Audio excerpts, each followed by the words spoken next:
What's going on, everybody, and welcome back to the 515 Sports Pod here on the 515 Podcast Network. I'm Brock Bierman alongside Chase Winterboard for the first time in a while here on the 515 Sports Pod. He's going to be joining us for college football season. Excited to have him back on the pod. Max has gotten a new job and has moved to the state of Missouri, and so he's no longer available for most podcasts. We'll see if we ever get him back on here. But Chase, how are we doing? Week 0 is upon us. College football is finally back. I mean, I swear I've seen a bunch of posts about the next time we won't have college football or football in general on TV, and at least during the weekend. And I'm excited. I'm excited. Yeah, no, same here, dude. God, this summer has felt like the longest summer of my life. It's just been a drag. So, yeah, very excited. The football we got this weekend probably won't be the best, but it's better than nothing. So we are not complaining. But, yeah, pretty excited, my man. I mean, yeah, week 0 this year is not what I feel like we're used to.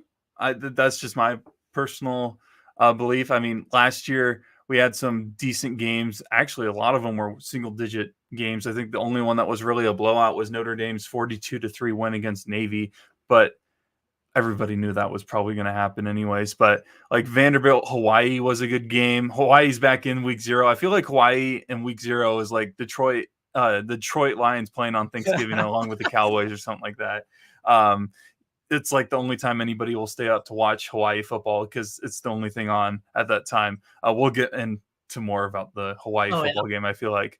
But so we mentioned about Vanderbilt, Hawaii, San Diego State, Ohio last year was a close game. UMass, New Mexico State was also only an 11-point win. This year's schedule, I'm not going to lie, I'm not as excited when it comes to what we have on tap. What are your thoughts on the week 0 schedule that we have here? I mean, I'll go through it real quick. 11 a.m. kickoff is probably the best game of the weekend. Florida State, Georgia Tech. Even at that point, I'd still feel really good about Florida State's chances, and we'll get into our picks later on. But Montana State, New Mexico. I know you sent me a text a couple weeks ago about people being on Montana State, which when I first read it, I was like, oh, Montana, the Grizzlies. Yeah, they're usually good at FCS football. I didn't realize you were talking about Montana State. Are they the Bobcats or the Wildcats or something like that? Yeah. And it seems like a lot of people are on them or at least looking at them as a potential upset, which is a very interesting thing because they're not a team that you would necessarily pick as a team to upset an FBS opponent in week 0 or week 1. At least they haven't, from my memory, been known to do that. And then you got SMU at Nevada. SMU, an ACC team. That's still kind of weird to be talking about that. And then probably the game of the night, I think this is around 11 o'clock, midnight, depending on where you're at. You got Delaware State. Yes, Delaware State on the east side of the country, traveling all the way to play Hawaii. And I mean, apparently Delaware State's had some travel issues, and I don't know if they're actually there yet. I don't know if you've seen any updates on where they're at. I think they missed their flights. Their bus had an issue. They're trying to figure out commercial flights. But Delaware State versus Hawaii at 11 o'clock or midnight, depending on where you are in the country. And I'm fine with Hawaii being the week 0 team that everybody watches. But man, Vanderbilt and then Delaware State having to travel literally across the country and then some to play Hawaii week 0 is a tough ask, in my opinion. Yeah, that is prime degenerate hours right there, Brock. If you're on Stream East at midnight this Saturday night, mad respect to you, man. Mad respect. But yeah, we got our matchups right there. And I'm with you, Brock. It's kind of a disappointment this year compared to last year. I mean, I felt like last year the games were I think I'm trying to remember all the games that you mentioned, but I think the lines at least were a lot closer, and I don't know. I feel like this year we kind of got more of an idea of who should win, and I mean, who knows? Maybe we'll get some upsets, but yeah. I mean, I don't know if you just want to dive into the first game or if you got anything. I mean, we can. You were mentioning last year's games, and I mentioned earlier, a lot of these games were close last year. maybe Notre Dame Navy was obviously a blowout. 42-3 was the final of that one. USC San Jose State was also not necessarily a close game, but it was an entertaining game. I felt to watch. I enjoyed every minute watching that game. But yeah, let's start diving into this. Georgia Tech, Florida State at Georgia Tech at 11 a.m. Florida State, a lot of people are upset that they didn't make the college football playoff last year. That was the last year of the 4-team college football playoff. They would have made it if it was a 12-team playoff. But I know you have your opinions on the 4-team versus 12-team, as well as Florida State making it and not making it last year. I think a lot of people were upset that they didn't make it, even though, they didn't have their quarterback. Let's be honest. They didn't have their star quarterback that would have helped them. But what are your thoughts on this game heading into week 0? Yeah. I mean, I don't know, bro. I was kind of like, I felt like I had my mind made up, and then like, I don't know. Now I'm starting to go back and forth here. I know. Shout out my guy Peyton Culp. Gotta give my man a shout out. We've been talking a little bit. Originally, I don't know. I'm kind of liking Georgia Tech, but I have to throw out here, and sorry if I just start hating for no reason, but I saw a tweet today from the classic Big Game Boomer. So football is back when you see that guy on Twitter, and he was talking about how Florida State is an upset on upset watch. So that made me change my mind. That guy knows absolutely no ball. So I don't know. I don't know. I think it's going to be a pretty fun matchup, though. I think the quarterback battle is going to be pretty good. DJ, however, we try to say it every year. DJ Uiagalelei. Thank you. Yes. I think dude balled out last year. He had a good season with the Beavers. He did. Yes, he did. So yeah, I think he'll be fine still. I mean, he's got plenty of experience. I know Florida State's got to replace Keon Coleman and Johnny Wilson. But yeah, I think they got a guy from Bama, I'm pretty sure. And then I can't remember the other two wide receivers, but I think they should still be fine on offense. I think the defense will be all right. I don't know. I think as of right now, I'm probably picking Florida State with you, Brock, to win this one. But I think it's going to be a close one, though. I could see Georgia Tech covering. But yeah, the game's going to be in Ireland. That'll be a fun one. Got the Clones there next year. Looking forward to that. But yeah, I think that should be a good leadoff for the slate for sure. So I don't know. Those are my opening thoughts. I could go on a rant about the college football playoff, but that's for later. Yeah, we'll get into that in a few minutes here. DJ Uiagalelei, was on Clemson starting out, was poised to be the next big thing at Clemson. They went through a good phase where they were getting good quarterback after good quarterback and performing and keep making the playoffs and making the national championship. And we can get into kind of whether or not Clemson is on the downward slopes of their dynasty, if you would consider their run a dynasty or not. But since went to Oregon State, had a good season with the Beavers last year. I was actually fairly impressed by him. I also am probably one of the few like DJ Uiagalelei fans in the world. I picked him to be the Heisman winner, the first podcast I think that we ever ran. And, I think so. Yeah. That was something. Let's just put it at that. But no, I think that he will be great for this Florida State offense. Only 7 interceptions last year, which I think is actually a pretty decent number for someone that probably was put in a position where, he's a veteran guy. So you expect him to perform at a high level. We'll see what he does with this Florida State team. I'm still going with Florida State. I think it's week 0. I don't think there will be too many upsets, at least big time upsets this first week. Maybe that Montana State, New Mexico game is considered a big time. I don't know if it's considered a big time upset. I haven't looked at New Mexico State. You, out of all the people I know, seem to always be in the lab about looking at the smaller schools and the mid majors of the world. And so going out to this Montana State, New Mexico game, are the Sharks right, or the people that I know that are taking Montana State right about taking them? Yeah. Full disclaimer, I have not really looked into this game a whole lot. My mind is, I don't know, it hasn't been in the right place. I was really texting you about a UNLV point guard today. So I need to get he's already ready for college basketball season. Yeah, I need to get it figured out. But I don't know. I think the line movement on this game is kind of what's been popping at my eye. I think it's incredible. I think it started off at like 8.5 is what I texted you a couple weeks ago. And then like I was just looking and it's up to like 13.5. And I think like Peyton literally texted me yesterday or the day before and it was like at 11.5. So that's jumped like 5 points, which is nuts in my opinion. Like, it's just the storyline is funny too. Like, you got an FCS school at an FBS school, and they're favored by pretty much like 2 touchdowns. So That's crazy. yeah, and I think It's I not remember Notre Dame. I mean Notre Dame. It's not North Dakota State. So that's true. kind of crazy to assume that, because usually if you see someone that's in the FCS level that's favored, it's like I keep saying Notre Dame, North Dakota State, South Dakota State, maybe someone else from the Missouri Valley, but like not Montana State. Yeah. Yeah, and actually, yeah, I think literally this time next week, North Dakota State will be playing at Colorado, so that'll be a fun one.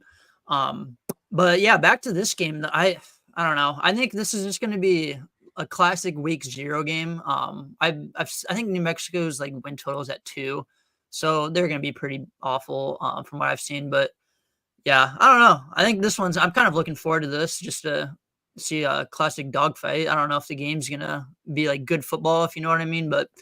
Yeah, I don't know. I'm going probably with Montana State. I'm just gonna trust the Sharps on this one, Brock. So, but yeah, it should be interesting. Yeah, I don't know. The line is too good to be true. At the same time, there's a reason that an FCS team, there has to be a reason an FCS team is favored. Yeah, so yeah. Montana State is probably going to be my pick too. I bet you, just because these games aren't as enticing, like probably even week 1 will be for our games of the week. Yeah, I think we will have a lot of similar picks. SMU, Nevada.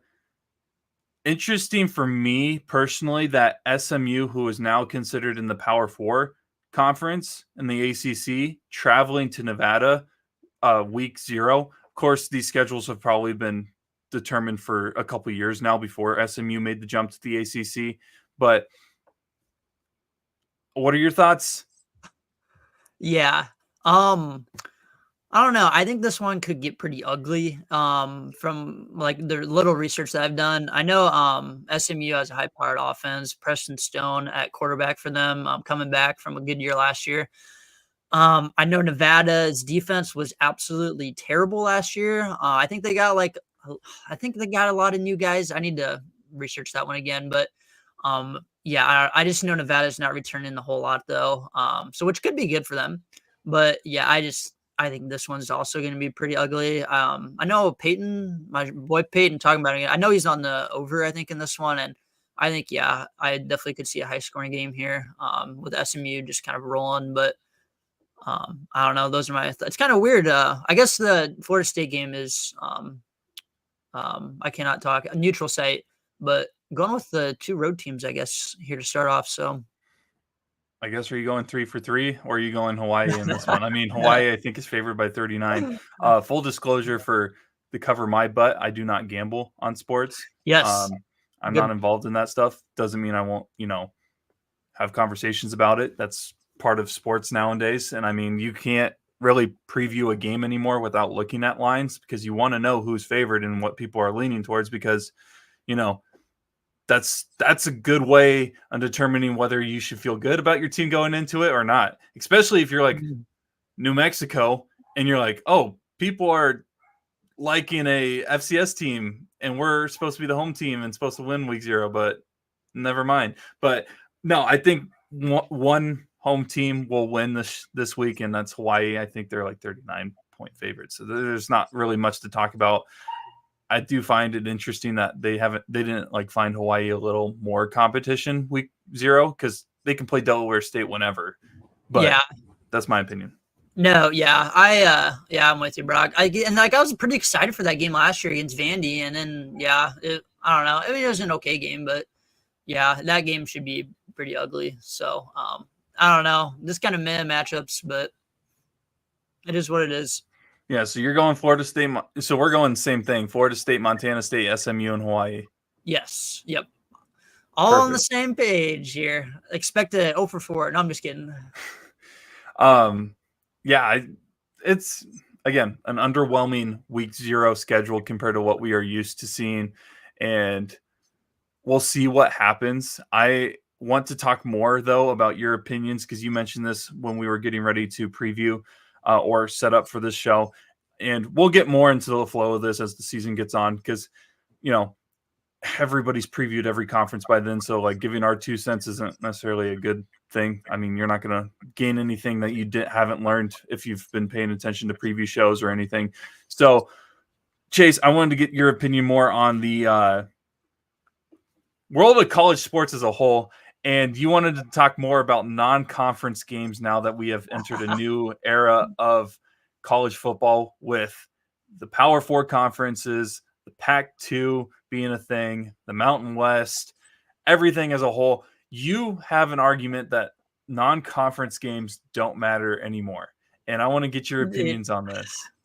Gosh, no, it's more, I'm still so upset. Like, how many months has it been, man? Like 6-7 months since the whole Florida State thing happened, dude. But yeah, I don't know. It's just, I'm still frustrated, man. I don't know. And like, I have no affiliation to Florida State at all, but like, there is just no way in my mind that you can go undefeated and not make the college football playoffs. Like, it still baffles me. And it's been like 7 months now, but I don't know. It's just annoying, man. Like when Florida State goes out and schedules LSU and literally beats them. And like, I get the whole argument. They don't have their quarterback. That is a fair argument. But like, they literally went out and scheduled a tough team, a neutral site, and won. Like, how do you get punched for that? And I don't know. And it seems like college basketball, it's like the opposite. And that is a whole, I could take an hour to talk about that, but that will be for a later podcast.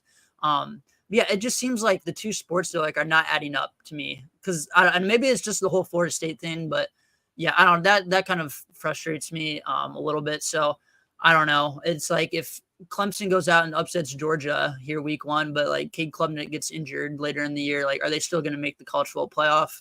But I don't know. And then yeah, I think the whole college football playoff landscape, like, I don't know. I don't have a whole lot of thoughts on it like right now. I think I'm more just kind of sitting back and just kind of seeing how it goes, you know.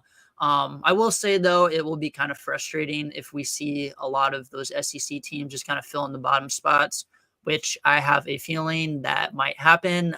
Brock has a smirk on his face, so yeah, that might make me a little upset. Who is the committee, basically, right? Yeah, basically, we all know. So yeah, that would not surprise me, but I do kind of like though how like the top 4 seeds, like it's just all the conference winners at least. So like the winner of like ACC and Big 12, at least like they'll get a bye, which I'm always for that. So yeah, I don't know. Those are just kind of my thoughts. But yeah, I just wanted to go on my little rant. Still 7 months later, upset about Florida State. So how many teams do you think are making from the Big 12? Because I don't see more than one.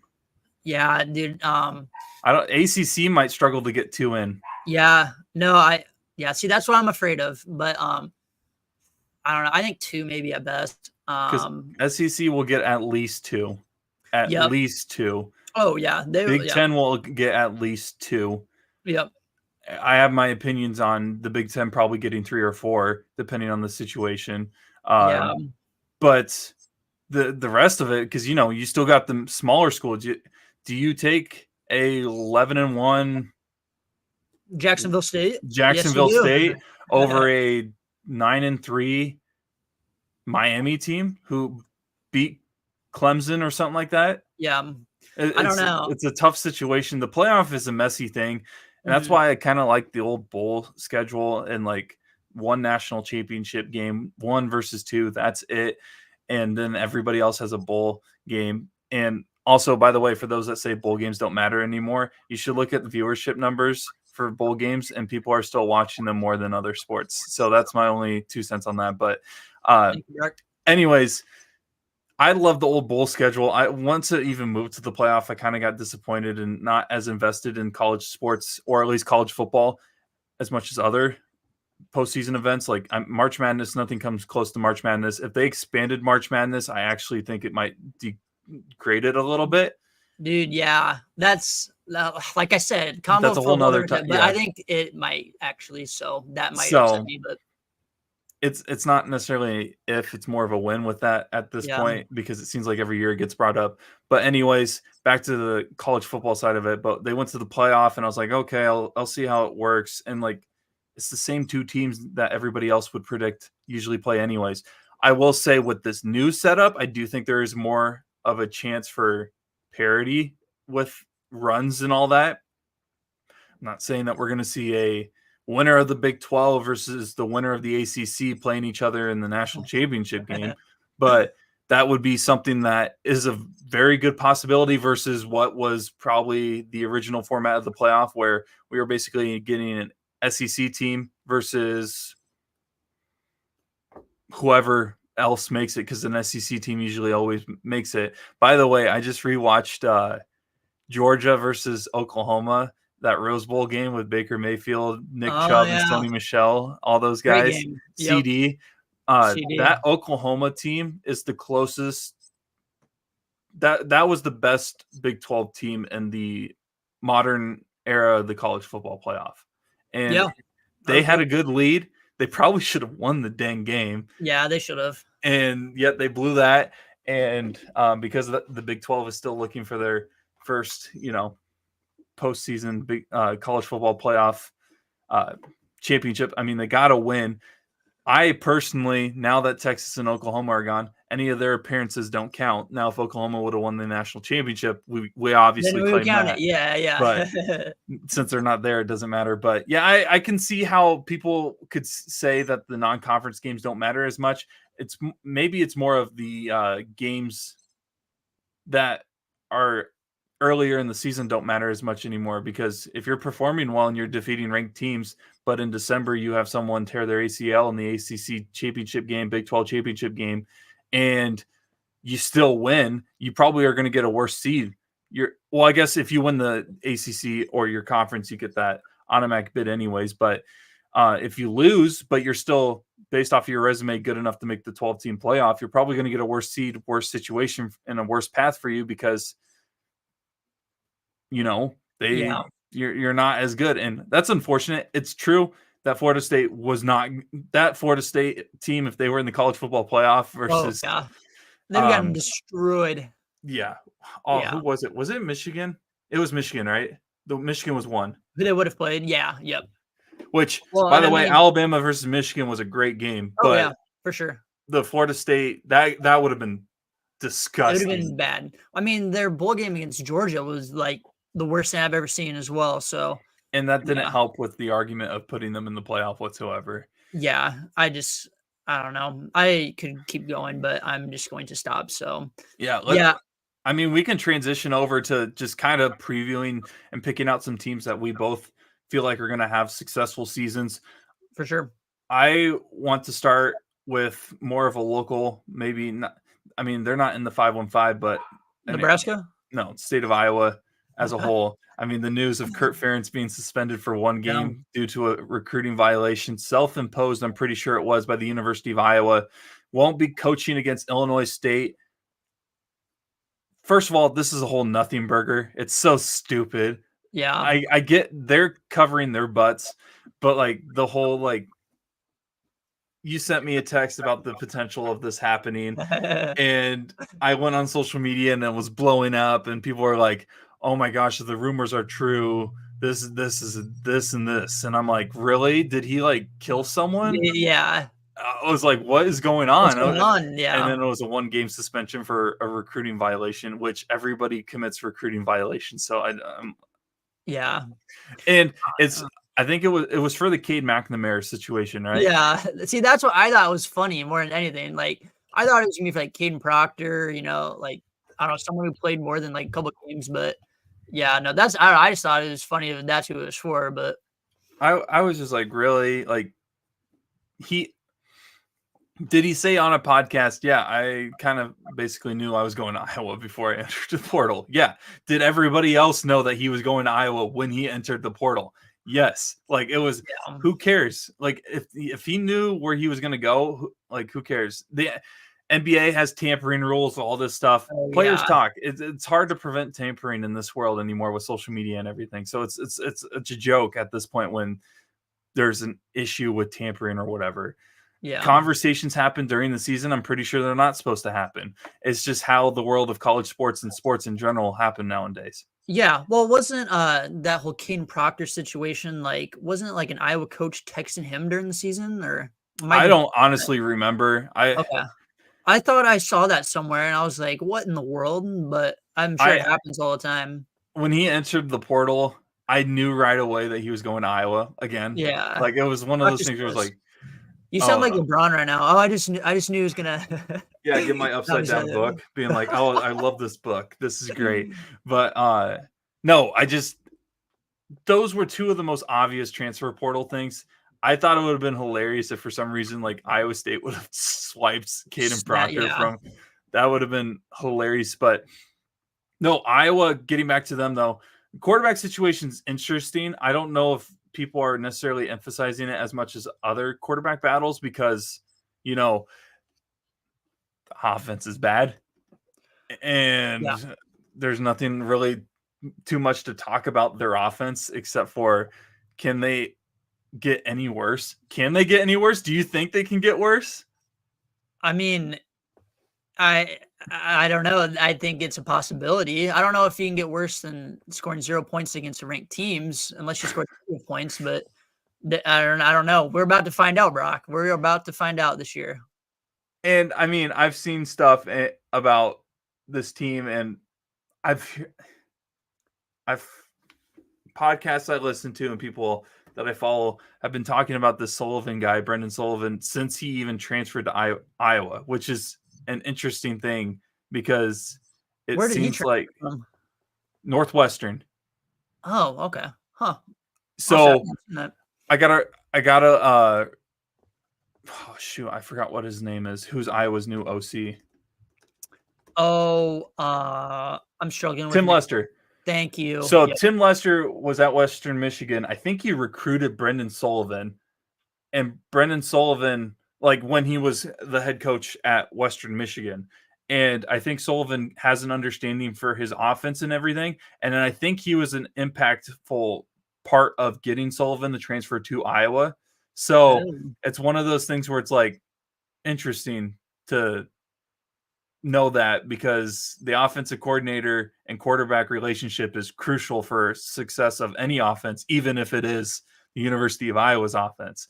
And true. so then you add the fact that the video and the stats about how terrible Cade McNamara played Well, in that scrimmage, which I also think is a nothing burger. I think mhm. it's so stupid that people are pushing the panic button over an open practice. Like Dude, Iowa. yeah. No, it's so I always talk about college basketball. I'm sorry, but it literally reminds me of, and I saw a tweet the other day. It reminds me, Brock, of when like you have like those close scrimmages before the season, and people will see a final score and they're like, "Oh my gosh, like we're gonna be so bad or we're gonna be so good this year." Like I feel like it's the exact same thing. Like chill out, everybody. But And let's be honest, they're going up against, he was going up against the Iowa defense. true, yeah. Like it's one of the best defenses in the country. Like, what do you expect is gonna happen? But So this is one of the teams that if I was a fan just looking for a team to like not necessarily latch on to and be a fan, but just to follow closely throughout the season, it is Iowa. Because I know that you probably don't agree with me, but I do think that they're getting 10 wins this season at least. oh no, I would agree. I And mean, what they only have like one ranked team they got to play. yep, Ohio Yeah, State. I think based yeah. off of like RPI and like metrics of like simulations and everything, it goes Ohio State, Maryland, which actually shocked me, and then Iowa State for their toughest opponents. You Which serious? Dang, that must be nice. because I think I don't know what simulation metric did this, but one of the shows that I listened to, they were talking about this, and they were saying that Maryland was only like a 51% like win percentage on like the amount of simulations they did with it, and Iowa State was a 60%. And I think it's more of because it's at home. I don't know if they Oh, traveled to Maryland. Let me look real quick. okay. But Huh. uh yeah, it kind of shocked me. It is at Maryland, and Okay. it's the week after they go to UCLA on that Friday night, which, Okay. by the way, could be a trap game for the University of Iowa. They're not good on the West Coast. Everybody kind of knows that. I see what you did. So, I see what you. It took me a second. and it's in the Rose Bowl. You know, the last That time they is were in very the Rose true. Bowl. Very true. So, I had to sorry about it, but but no, I think that they're going to get 10 wins, and at the same time, if I'm Iowa, get 10 wins, but at the same time, pray that there are 2 11-win teams in the Big Ten, because if you make the Big Ten yeah, championship game and you're playing Ohio State again, which I do want to get into the Ohio State roster as a whole, yes, but I would like to as well. if they play Ohio State again and they get killed again, not saying that they're going to get killed the first game. I feel like Kurt can find a way to manage from being blown out. At Yeah, the same time, I have also seen what he's done against Michigan and Tennessee in the last year, but true. that's also with Deacon Hill, one of the most entertaining Legend. quarterbacks of all time. But if you get blown out by like 20 plus twice against Ohio State, I know that I said that the playoff will take 2 teams from the Big Ten at least. I think that they might leave Iowa, like if they made the Big Ten championship game, get blown out against Ohio State. If they get blown out like they did against Michigan in the Big Ten championship game, they will leave Iowa out and just take the third and fourth team in the Big Ten to the playoff and leave Iowa alone. Because in my opinion, what's the difference between that and Florida State of last year? True. Very good point. That is very fair. If you know Iowa's going to get blown out versus whoever, why put them in the playoff? Because, yeah, it's all about viewership and, yeah. Yeah, I'm with you. That or they'll just drag like 6 SEC teams in, one or the other. But so if I'm Iowa, put a situation where you win 10 games, pray there's 2 11-win teams in the Big Ten, or tiebreaker rules, you don't make the Big Ten championship game, because I think you make the playoffs off of that. Yeah. That's an interesting take. I'm kind of with you there. Yeah, I don't know. I really don't have a whole lot of thoughts on the Big Ten right now. Besides the Ohio State roster does sound interesting though. Okay, did you see Urban Meyer talking about that?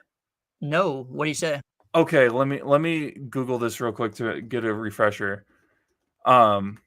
He said he calls Ohio State football teams loaded, and he says it might be the best team in the last decade, best roster in the last decade. I don't know if he's just referring to Ohio State specifically, which in that case, dang, because Ohio State has had some great really teams. Good teams. They went through 3 quarterbacks and won a national championship for the sake of God. Like, dude, but I don't know if I'm sold on their quarterback room. No, that's literally what I'm saying. Like, I feel like they actually have a pretty solid team, and like I feel like I'm trying to remember. I always cannot pronounce their wide receiver's name. Starts with the E. His last name starts with the E. I can't pronounce it, but he's a freaking stud. You know who I'm talking about. Emeke? Are you talking about Emeke? Yes, that's his first name. I'll figure out how to pronounce it in the next week. Yeah, everyone knows what I'm talking about. But yeah, the running back room loaded. I think they got a pretty great defense too, pretty solid secondary from what I've seen. Yeah, like you just cannot tell me, man, that Will Howard is going to lead this team to a natty.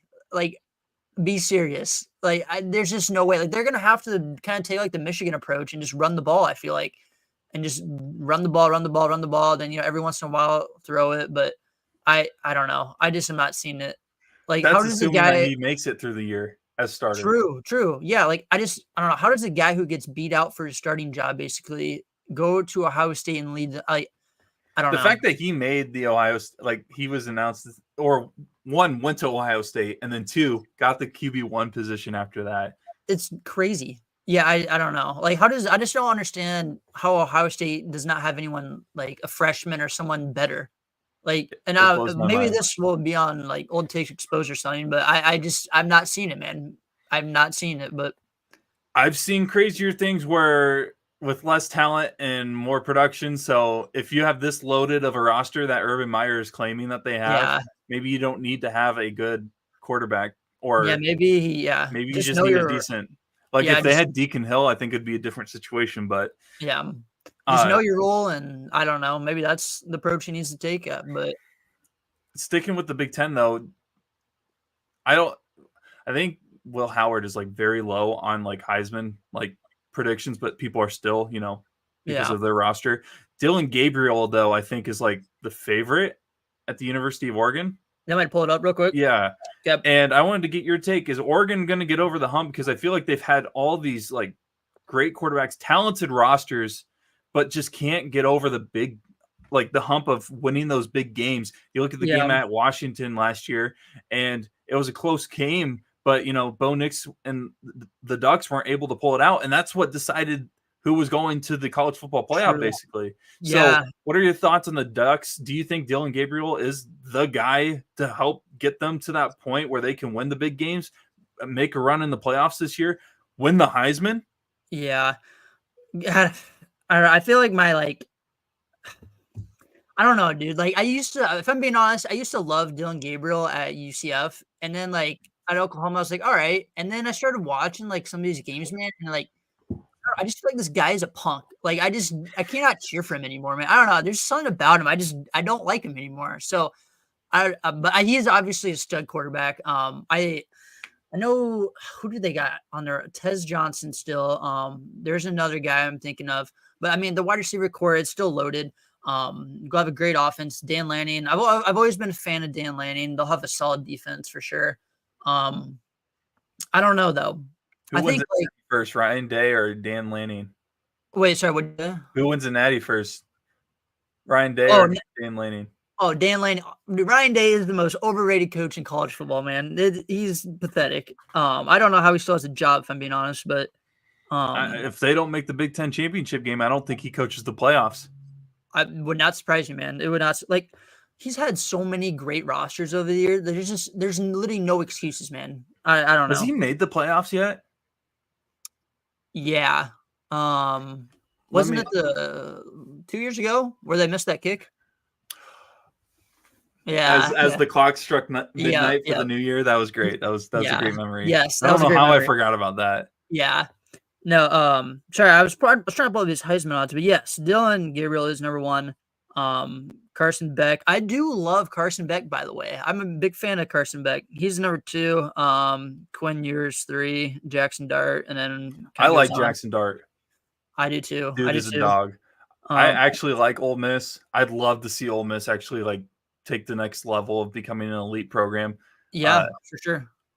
Their fan base is just it's toxic, but it's great. Yeah, it's something, that's for sure. Speaking of toxic fan bases, though, Tennessee's Nico. I can't pronounce his last name. You know who I'm talking about, though. He is on there as well. So Tennessee, Hendon Hooker, when he was on the field, they were the best team in the country. A lot of people said. Yeah, no, and so you get a good quarterback, and yes, shout out my boy balled out against Iowa. Yes, no, he did. Yeah, I mean, wasn't that like his first game, right? Yeah.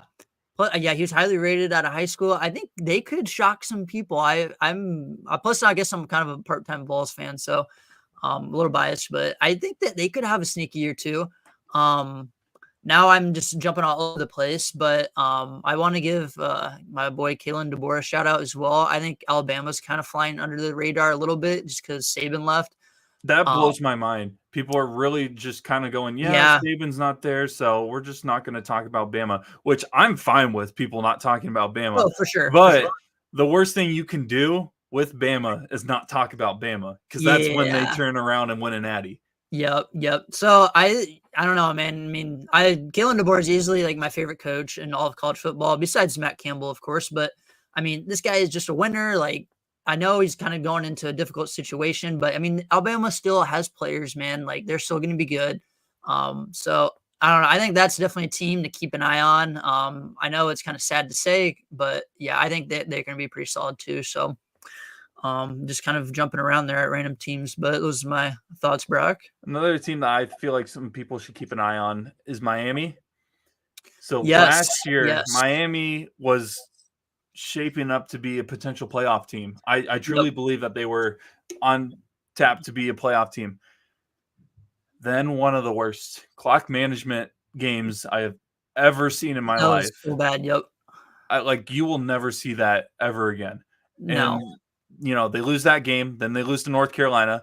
They win double overtime against Clemson, win in overtime against Virginia, and then they lose 3 straight after that. And so I feel like that game kind of I know they won those 2 games against Clemson and Virginia, both in overtime, though. So I feel like that game against Georgia Tech, where they just did not manage the clock well whatsoever, ruined their season. Yep. But from the sounds of it, they have retooled their roster. one of the quarterbacks that you love to talk about last year at Washington State, Yeah. Cam Ward, is their quarterback this season. Do you think that they're going to be a team that a lot of people are going to be talking about by the end of the year? I think they're ranked 19th this season. Yes. I look up. Yep, 19. Yep. Dude, so like, I don't know. I was literally because when I was doing my research, like when you look at this team, like if you just like look at them on paper, like dang, like this team is really, really good. But then like in the back of your mind, you got freaking Mario Cristobal, who's just in my opinion, I think he's just an awful coach. So it's like it's just tough because like this team should be really good, but then at the same time, it's like, oh, they also have a pretty bad coach, in my opinion. So I don't know. And that's a big factor. It is. It really is, man. But yeah, I mean, we look at Cam Ward, and then the guy I was gonna mention, I finally got him. I couldn't remember his name, but Damian Martinez, the guy from Oregon State, the running back. Like, if you watched any Beavs games like Brock and I did last year, like this guy is a problem. Like he is really, really, really good. So I think he's gonna have a great year, but I don't know, man. The coaching concerns me. So Yeah. The one thing I wanted to mention about this new era of college football is how tough some of these, schedules are for some of these SEC teams. yeah, you talking Billy about Florida? Napier, yeah. Yep. Mhm. So Billy Napier, has not had a great stint at Florida, and I Yeah. feel like his seat is a little warm. I'm not saying he's on the hot seat. Florida fans may say otherwise, depending on who you're talking to. But man, this year, this team might be a top 25 team on paper, but their schedule is just so bad that I don't think people will give them the credit that they deserve.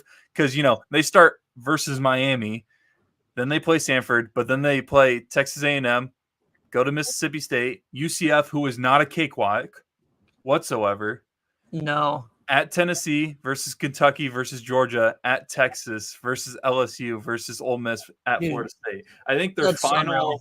5 games, if Kentucky somehow gets ranked when they play them, they could literally play 7 straight ranked opponents.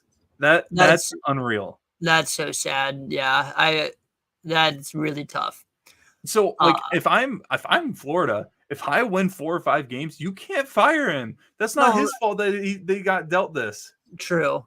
Plus, like, I don't know. Now I'm going on my hating spree again, but like, I don't know. I think there's only so much you can do too with Graham Mertz as your quarterback. Like, I don't Yeah. know. I'm not a huge fan of Graham Mertz.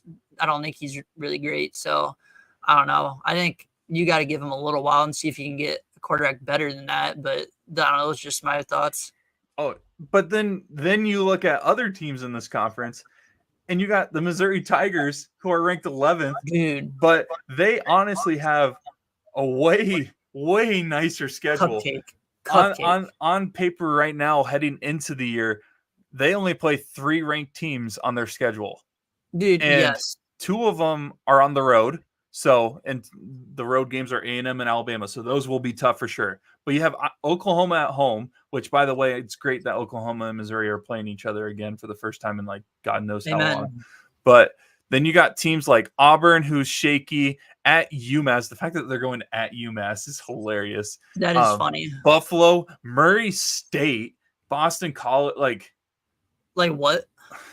just Yeah, no. See, I know we were talking about teams were kind of high on Brock, but this one's gonna shock some people, and I'm Oh, are definitely you not high on them? I don't know. I'm gonna get some hate. But I was looking. I just like looking at little win totals, and I saw Missouri was only at 9.5, and a lot of the juice was laying towards the under. I am just sitting here like, how in the world, when we just talked about that easy cupcake schedule, how is it only at 9.5?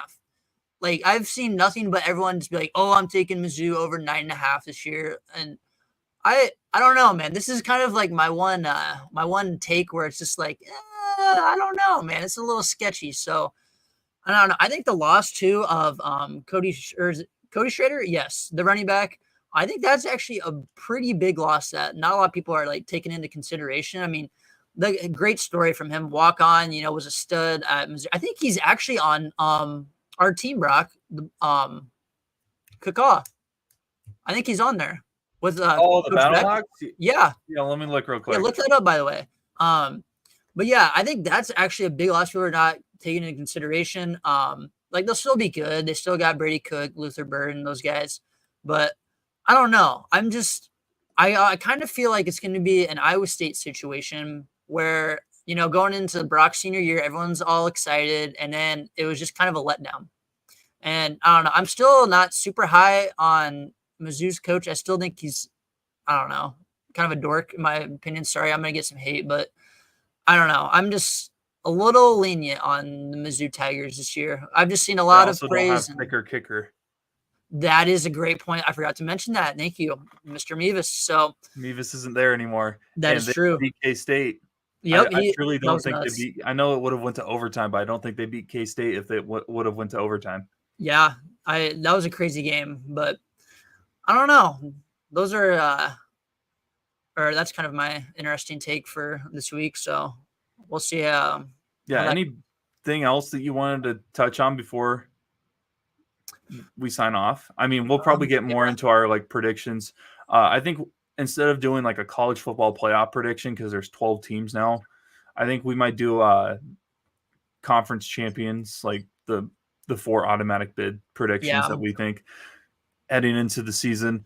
Since Colorado plays North Dakota State on a Thursday, we potentially might record on a Sunday or beforehand and then live stream it Wednesday morning or Thursday morning, because I think Colorado State, North Dakota State should be considered for one of our games of the week. Wait, Colorado State? Or did you say Colorado versus North Dakota State? Yeah, sorry. That'll be a fun one. Because anybody in the Midwest at least knows that you don't sleep on the Bison, and that's unfortunate, but that's just one of the situations that college football has presented us. And it's one of the best traditions is watching North Dakota State honestly walk into an FBS school and then keep it either close or actually steamroll them. They have blown out some opponents. I know we've both went through both the winning and the losing side of North Dakota State. I think they went on like a 7-8 year streak of like beating FBS teams.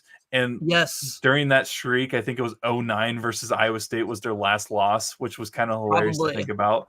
But that is true. No, I'm excited for college football. Not really too much to dive into this week with previewing because it's week 0. We got the amazing schedule that we have for week 0. I'm not gonna lie, I'm not sure how much. Don't hate me, but I'm not sure how much college football I'm going to be able to watch this weekend. No, yeah, I'm in the same boat, Brock. Want to give a big shout out to Mom. Mom's birthday tomorrow, so I think we're shout out Amanda. Amanda, woo! That's right. Yep. Turning 25 tomorrow. No, I'm just kidding. But yeah, no, probably gonna be celebrating Saturday night, so I probably won't be tuned into Hawaii, or that SMU game. So I'll try to. Wait, what? I can actually celebrate my birthday tomorrow, even though it was last week, because people decided, go to concerts and get sick. So Unbelievable. That was great. Yeah. So it was all right though. Got to go to B-dubs with the boys last week to celebrate my birthday. That's right, dude. Celebrate Peyton's birthday, not yours. Oh yeah, shout out Joe Fletcher for that. That was one of the greatest things ever. Real quick before we go, did I tell you about state baseball with the Iowa High School Athletic Association and how I called a walk-off in the state championship before the game happened? Possibly. Might have to explain. Okay, so it was involving North Polk. Yes. And, he might actually be listening to this pod, which is kind of hilarious. But Matt Fielen, his nephew. Oh yes, yeah, you did tell me. So in the first round, he hit a walk-off. I think it was a pop fly or a walk-off. And no, it was a walk-off, like single. Sure. And I missed the video because I was on the pitcher because it was Harlan was up 1 with 2 outs, 2 strikes. And I was alternating between filming the pitcher and the batter because I'm like, I'm going to get one reaction or something. And I just, of course, picked the wrong one. And he sent me a text. He's like, can you send me the video of that video? And I was like, I can send you the celebration, but I'll make it up to you later in the week. And then they made the state championship game. He's like, I'll see you tomorrow at the game. And I was like, can't wait. It's gonna be super, super fun and everything. He sent me a message a couple minutes before the game, and I was like, it'd be great if he made it up and hit another walk-off for me. And he was like, I don't know if I can go through another game where he's stressing about a close game. And he grounds out in the 5th inning. And I started doing the math in my head. I was like, yep. if Like, this wait a minute, happens, is he gonna get up again? he's gonna be in position if something happens. Player gets, I think there was a single or a walk at the top, the bottom of the seventh, and then another player got hit by a pitch, and I was like, Uh-oh. I was doing. We saw each other. We just locked eyes. I was like, dude, he's doing. I'm in the dugout. He's in the stands. I'm like, dude, Matt, I think he's pulling this off. And Yeah, you better not miss that one. oh no, dude, I got so much footage ahead of it because I think there was I don't know if there was a pitching change or I think there was just a mound meeting. So I was just filming everything of his nephew. I was like, dude, this is gonna be like Disney couldn't have written a better ending to this. True. And so he hits the walk off. I get all these celebrations and everything, and like I turn around after the walk off happened. I just look at it and I was like, I told you, dude. I told you it was gonna happen. And Brock just knows, man. He's LeBron. I told you it's gonna happen. I had a feeling, and Just knew. I not a huge fan of North Polk, not gonna lie, but that's just because of Whoa. what we grew up on, the rivalry with Ballard and North Polk, and the fact that I still cover Ballard events and call games for them. You know, it's ingrained in me. You know, it's kind of like the Iowa State rivalry. You can't. There's nothing about it, nothing else except for pure hatred. But it was great to get that on footage and everything. But no, I just wanted to mention that because it's one of my favorite moments of like anything I've ever covered in sports, because I was just like, be great if you hit a walk-off. Yeah. Proceeds to hit a walk-off. Sure enough, you did. Yeah. Probably the most baseball talk we have ever done on a podcast, but baseball. Yeah. I talk some baseball, bro. I talk about maybe we preview the playoffs once it gets closer to that. I mean, everybody sleeping on the Dodgers. It's all right. I'll sleep on the Royals, man. Dodgers, Royals, World Series. Royals, World Series, Dodgers in 7. Thank you. You heard it. Yeah, let's tell Peyton that. He's gonna love that. I don't know if the Royals make the World Series, dude. Peyton will be emotional wreck. The whole Colt family is gonna be an emotional wreck. Yeah, that's gonna be nuts. Loves the Royals, dude. I'm excited. I hope it happens. And like they go through hell being Vikings fans and everything. Like, it's a tough world, man.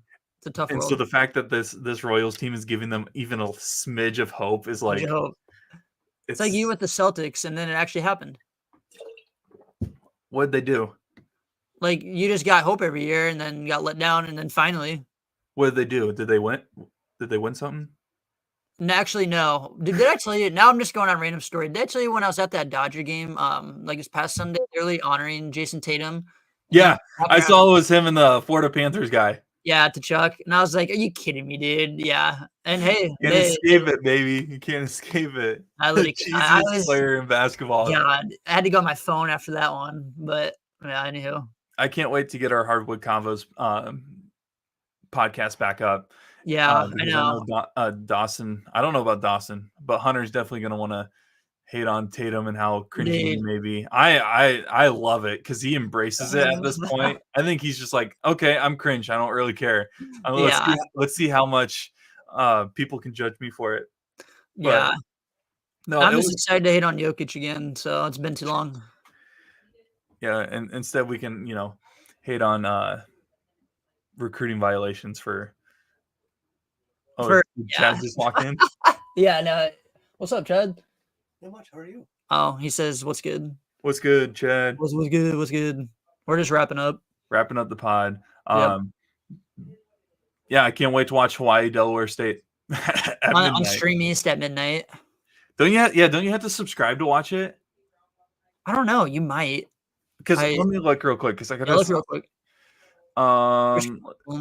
College football.